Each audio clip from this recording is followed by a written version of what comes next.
배터미, 더 나은 나를 위한 여정. 현대사회에서 더 나은 나는 단순한 자기계발을 넘어서 개인의 삶 전반에 긍정적인 변화를 추구하는 중요한 개념이 되었습니다.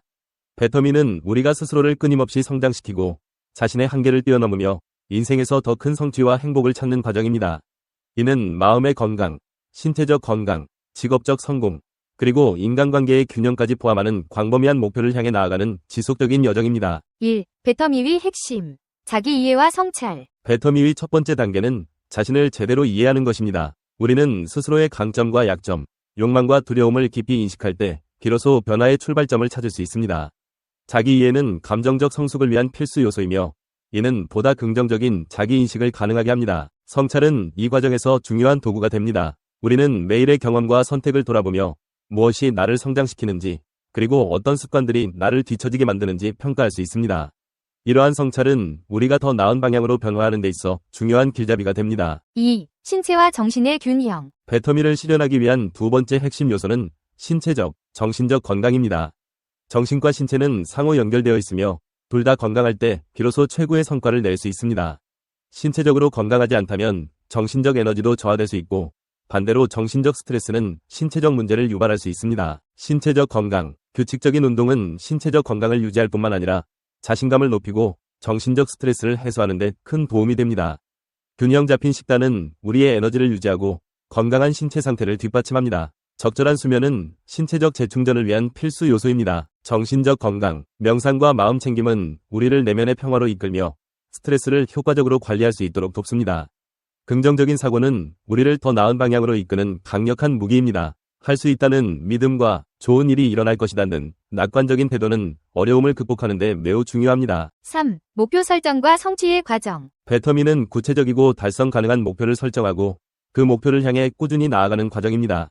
단기적인 목표와 장기적인 목표를 함께 세워서 계획을 체계적으로 세우는 것이 중요합니다. 목표 설정의 전략, 더 건강해지기보다는 일주일에 3번 30분씩 운동하기처럼 구체적이어야 합니다. 목표의 진행 상황을 측정할 수 있어야 동기부여를 유지할 수 있습니다. 비현실적으로 높은 목표는 오히려 좌절감을 초래할 수 있습니다. 단계적으로 목표를 달성해 나가는 것이 좋습니다. 내가 정말 원하는 것을 반영하는 목표여야만 끈기 있게 도전할 수 있습니다. 4. 배터미를 위한 지속적인 동기부여. 변화의 여정에서는 지속적인 동기부여가 필수적입니다. 특히 장기적인 목표를 추구할 때 동기부여가 약해질 수 있습니다. 이때 중요한 것은 작은 성과를 축하하고 성취감을 느낄 수 있는 순간을 자주 만들어 나가는 것입니다.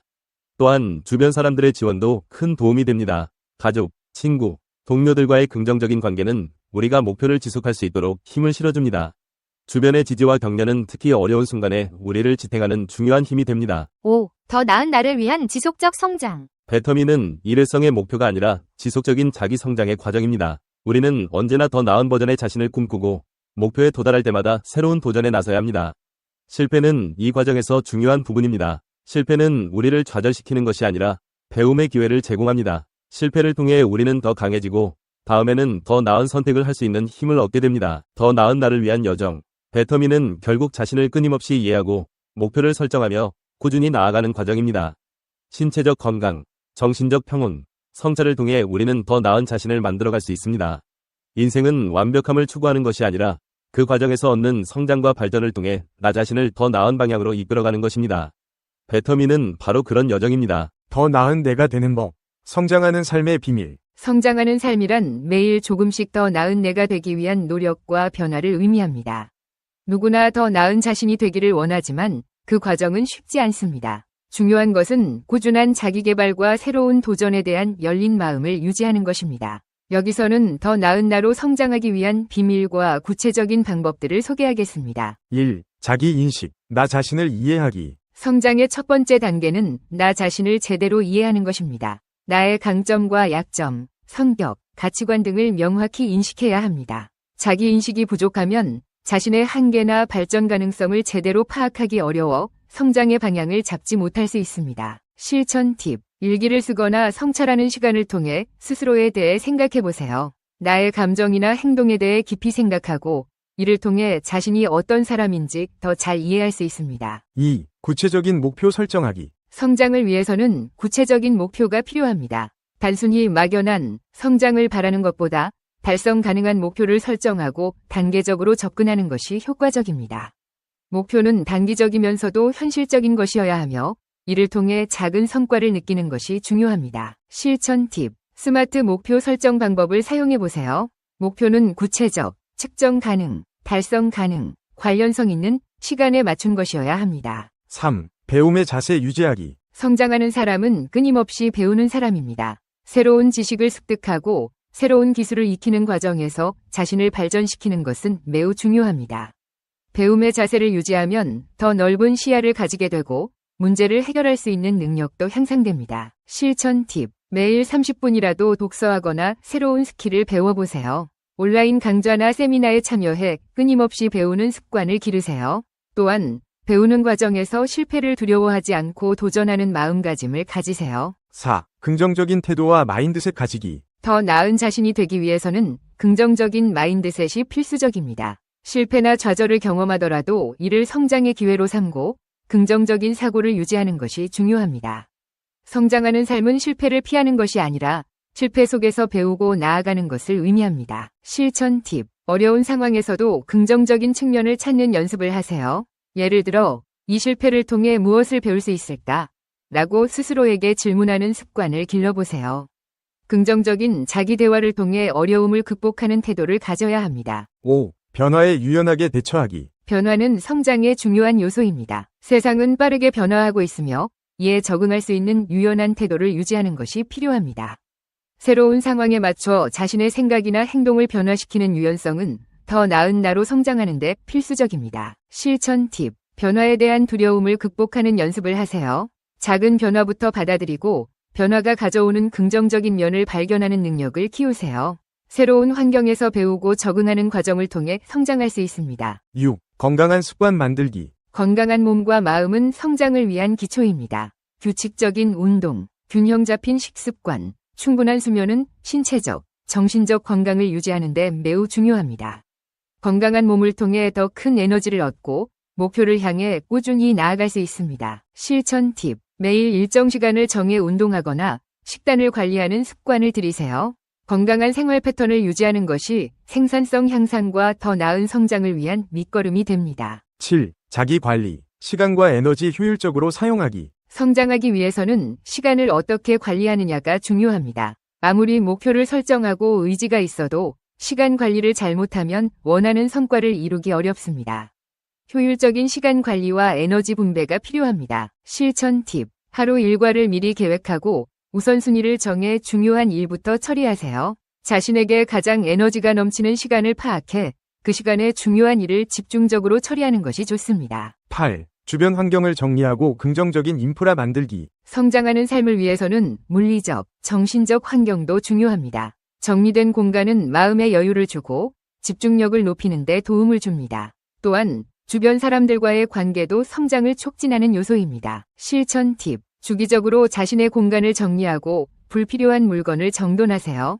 또한 긍정적이고 성장 지향적인 사람들과 시간을 보내는 것이 성장에 큰 도움이 됩니다. 9. 목표에 대한 끈기와 인내. 성장하는 과정은 시간이 걸리는 법입니다. 목표를 향해 꾸준히 나아가는 끈기와 인내는 성공적인 성장의 필수 요소입니다. 즉각적인 성과를 기대하기보다는 장기적인 관점에서 작은 변화들이 쌓여 결국 큰 성과를 이룬다고 생각해야 합니다. 실천 팁. 목표를 이루는 데 있어서 중간에 어려움이 오더라도 이를 성장의 한 과정으로 받아들이고 포기하지 않도록 노력하세요. 꾸준한 성실함이 더 나은 자신을 만들기 위한 중요한 힘입니다. 10. 자기 연민. 자신에게도 친절하게 대하기. 성장의 과정에서 때로는 자기 연민도 필요합니다. 너무 엄격하게 자신을 몰아세우기보다는 스스로에게도 친절하고 따뜻하게 대하는 것이 중요합니다. 실수를 저지르거나 목표에 도달하지 못했을 때도 자책하지 말고 자신을 격려하는 태도를 가져야 합니다. 실천 팁. 스스로에게 괜찮다고 말하며 자신을 격려해 보세요.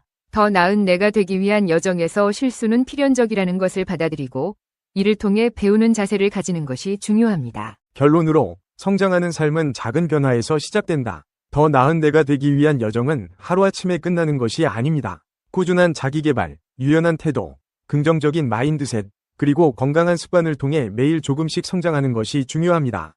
성장하는 삶의 비밀은 작은 변화에서 시작되며 그것들이 쌓여 결국 큰 성과와 만족을 얻게 됩니다. 배움을 통해 더 나은 나가 되기 위한 노력이 눈물겹다. 여기저기 학원을 순례하는 것은 이제 대입수 험생만의 일이 아니다. 학점을 관리하고 다양한 인턴 경험을 쌓으려는 대학생이나 취업을 위해 각종 자격증을 취득하려는 취업준비생뿐만 아니라 이미 취업한 사람들도 자신의 스펙을 높이기 위해 동분서주하고 있다. 대학과 직장에서 혹은 사회에서 멘토링, 튜터링 등의 용어가 부쩍 자주 보이는 것도 그 때문이다. 이는 끊임없이 배워야 살아남을 수 있는 현대인의 숙명을 표현하는지도 모른다. 배터미 신드롬은 날로 치열해져가는 21세기 지식사회의 필연적인 소산이다. 유례없는 저성장과 불경기로 인한 취업난이 지속되면서 이 경쟁적인 자기개발 트렌드는 가속화하고 있다.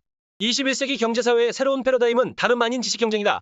빠르게 변화하는 현대사회는 1년 전 각광받은 신지식이 이미 낡은 이론이 되는 경우가 비일비재하다. 개개인은 속도감 있는 학습으로 끊임없이 자기 자신을 업데이트시켜야만 한다. 새로운 지식을 따라가지 못하면 경쟁에서 도태된다. 구직난 속의 구인난 이라는 역설이 말해주듯이 대체 노동력은 넘쳐나지만 새로운 지식으로 무장한 고급 인력은 넘쳐나는 수요를 따라가지 못하고 있다. 최근 경제구조는 테크놀로지가 비약적으로 발전함에 따라 성장에 비례하여 일자리는 늘지 않는 구조로 변했다. 게다가 사회적 분위기가 비정규직 정교화나 고용보장을 강조하면서 외견상 인력시장이 안정화되는 것 같이 보인다. 이는 기존 직장인에게는 안정을 의미하지만 신규 취업 희망자에게는 진입할 일자리가 점점 줄어든다는 것을 의미한다. 이러한 구조적이고 상황적인 영향으로 신규 취업을 준비하는 취업준비 세대의 고충이 이만저만이 아니다. 고등학교나 대학을 졸업하고 취업을 희망하는 집단뿐만 아니라 대학생들도 저학년부터 취업에 유리한 자격을 갖추고 경험을 쌓기 위해 노력하고 있다. 요즘 대학생을 한가한 것이 두려운 세대라는 뜻의 공안족이라고 부른다. 무엇이라도 하고 있지 않으면 불안하고 초조해하기 때문이다. 이들은 자진해서 휴학해 스펙을 만들고 학점을 높이기 위해 필사적으로 노력한다. 더구나 요즘 젊은이는 어릴 때부터 학원이나 과외로 누군가에게서 배워 내신과 수능을 준비해온 세대이다. 자율적인 학습 능력과 자신감이 전 세대보다 취약하고 능력자 혹은 권위자에게 의지하려는 성향도 강하다. 과거 고시학원은 여러 가지 이유로 대학을 떠나 있는 일부 수험생이 주로 이용했지만 요즘은 명문대 법대생들도 고시학원 혹은 로스쿨 대비 학원에 다니는 것을 당연하게 여긴다. 의학, 치의학 학원붐도 마찬가지이다. 이들 세대는 입시 고시학원에 친숙할 뿐만 아니라 영어회화 튜터, 헬스 트레이너, 이미지 컨설턴트, 재테크 전문가 등을 일일 튜터로 두는 것을 이상하게 여기지 않는 세대이다. 직장인이라고 이러한 불안에서 자유로운 것은 절대 아니다. 평생 직장의 개념이 희미해진 이후로 불확실한 미래를 대비하려는 직장인이 계속 증가해왔다.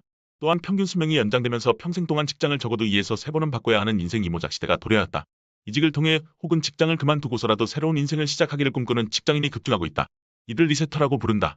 오랫동안 재직하던 일터를 과감히 포기하고 로스쿨이나의 치약 전문대학원 입학을 준비하며 변호사나 의사의 꿈을 새로 꾸는 30에서 40대 직장인은 인생을 새롭게 설계하는 리세터의 전형이다. 취업포털 커리어의 설문조사 결과 직장생활 스트레스의 원인으로 업무 성과에 대한 압박감, 이직이나 승진을 위해 계속되는 자기개발 강박증을 꼽은 직장인이 상당수였다. 감원 불안감이 확산되는 데다 이직이 오히려 능력의 상징처럼 되어버린 사회에서 남녀노소 불문하고 불확실한 미래, 끝없는 경쟁, 보장 없는 선택의 기로 앞에서 자기개발 스트레스에 시달리지 않을 수 없는 구조가 예상되는 것이다. 이러한 분위기 속에서 대규모 사업장에서 중소규모 사업장으로 확대 실시되고 있는 주마한 시간 근무제 도입 이후 남는 시간을 자기개발에 투자하는 직장인이 더욱 증가하게 되었다. 인생을 리셋하는 구체적인 방법으로 각광받는 것은 무엇보다도 학습을 통한 능력 향상이다. 이른바 샐러던트가 급격하게 증가하고 있다. 직장인 학습 열풍은 고용 불안으로 인한 자기 개발이라는 측면에서 기존 평생교육 개념과는 차이가 있다.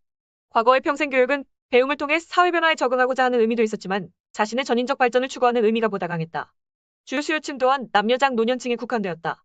반면 지금의 학습 열풍은 전인적 자기 발전보다는 낙오에 대한 강박적 불안으로부터 동기화된 것이다. 경제사회적 불확실성이 심화되고 경쟁이 나날이 치열해지면서 사람들은 아무것도 준비하지 않는다는 것에 대한 본능적인 불안에 시달리게 됐다. 오늘날 배움은 근본적으로 불안에 대한 자구책이다. 각 대학 경영대학원의 MBA 프로그램은 이러한 경향이 중간관리층에도 번져나가고 있음을 보여준다. MBA와 같은 제도권 교육 프로그램뿐만 아니라 이직을 통해 몸값을 높이려는 직장인을 위한 직장인 전용 고액과외까지 등장했다고 한다. 최근 급격히 성장하고 있는 사이버 대학교의 열기도 이런 현상과 무관하지 않다. 노년층의 자기개발 열기도 젊은이 못지않다. 은퇴 후 재취업을 위해 직업학교, 컴퓨터 학원 등에 다니면서 실력을 갖추기 위해 동분서주하는 시니어들을 어렵지 않게 찾아볼 수 있게 됐다. 학습 열풍인 리세터 직장인들만의 전유물은 아니다. 더 이상 모를 곳이 없을 것 같은 유수 기업의 최고 경영자와 중견 간부들도 배움의 열기에 빠져있다. 특급호텔의 주차장은 새벽부터 고급차들로 붐빈다. 다양한 CEO 독서 모임이나 조찬 강연회가 끊이지 않는 까닭이다. 삼성경제연구소의 회원들이 참석하는 CEO 원래 조찬 세미나는 매회 평균 500명이나 참석할 정도로 대인기다. 우리나라에서 열리는 공개 비공개 호텔 조찬 모임은 연간 3,000건 이상이라고 한다. 세계적으로도 유례없는 일이다. 나아가 지역이나 공동직군을 중심으로 유명 강사를 초빙해 강의를 듣는 포럼 형태의 배움 조직도 급속하게 늘어나고 있다. 각 대학의 최고 경영자 과정도 급격히 성장하고 있다. 서울대학교의 인문학 최고 지도자 과정이 이러한 변화를 가장 상징적으로 보여준다. 기업 경영과는 거리가 멀다고 여겨지던 인문학이 고고한 산호탑의 장벽을 걷어내고 최고 경영자 과정을 개설한 것이다. 이 과정은 고등교육계의 히트 상품이라고 부를 수 있을 만큼 큰 인기를 끌고 있다. 이외에도 각 대학과 전문기관이 개설하는 최고 지도자 과정은 불황이 무색할 정도로 성황을 이루고 있다. 앞으로 우리 사회는 학습형 사회로 이행할 것으로 전망된다. 각계각층의 다양한 스터디 그룹이 더욱 활발히 조직되고 각종 학습, 취미 동호회와 사교 모임에서도 학구열이 뜨거워질 것으로 예상된다. 경기가 나빠지면서 각종 대학원, 사회교육원, 최고위 과정 등의 등록을 포기하는 대신 저렴한 일원인 국비 지원 강좌 문화센터 및 학원으로 관심을 돌리는 이가 많아지고 있다. 이러한 수요에 발맞춰 보다 저렴하고 다양한 공익적 학습 서비스를 제공하고 도서관 등 다양한 학습 공간을 창출하는 등 공공 서비스도 학습 사회형으로 진화할 것이다. 튜터십 세대에 특화된 서비스도 각광을 받을 것으로 보인다. 특히 생활 전반에 대한 일일 멘토링 서비스가 주목된다. 개인 라이프 코칭 전문가에 대한 수요가 늘어나며 10대부터 30대를 대상으로 커리어 플랜을 짜고 무엇을 얼마나 공부하고 어떤 자격증을 딸 것인지, 생활 습관이나 태도, 외모를 어떻게 바꿀 것인지 등에 관한 구체적인 실행 전략까지 상담해주는 라이프 코치에 대한 수요가 급증할 것으로 보인다. 또한 개별 가정이 어려운 시기를 헤쳐나가는데 필요한 각종 정보 수집과 능력 개발에 힘쓰는 주부 스터디 그룹도 점차 활성화될 것이다. 우리 사회에 그동안 고학력 주부가 급증하였음에도 불구하고 대부분의 주부들이 학습별계의 사각지대에 놓여 있었다면 이제부터는 주부 스터디 그룹 활동을 지원하는 서비스 업계가 크게 성장할 것으로 기대된다. 스터디 서비스 산업은 공부를 위한 공간 및 제반 기기 대여 서비스에서부터 프로그램 코디네이션, 각종 세미나 및 포럼의 기획 관리, 교육 네트워크 관리 등등 그 영역을 계속 넓혀가게 될 것이다. 물론 스터디 서비스 산업의 고객이 주부에 국한되지 않을 것이라는 점은 두말할 필요가 없다. 앞으로도 스펙을 높이기 위해 끊임없이 노력하는 사람들. 어린이부터 대기업 CEO에 이르기까지 학습의 열기에는 남녀노소 구분이 없을 것이다. 그렇다. 똑똑한 사람들이 끊임없이 고3처럼 학습하는 이유는 그것이 불안에 대한 자구책이기 때문이다.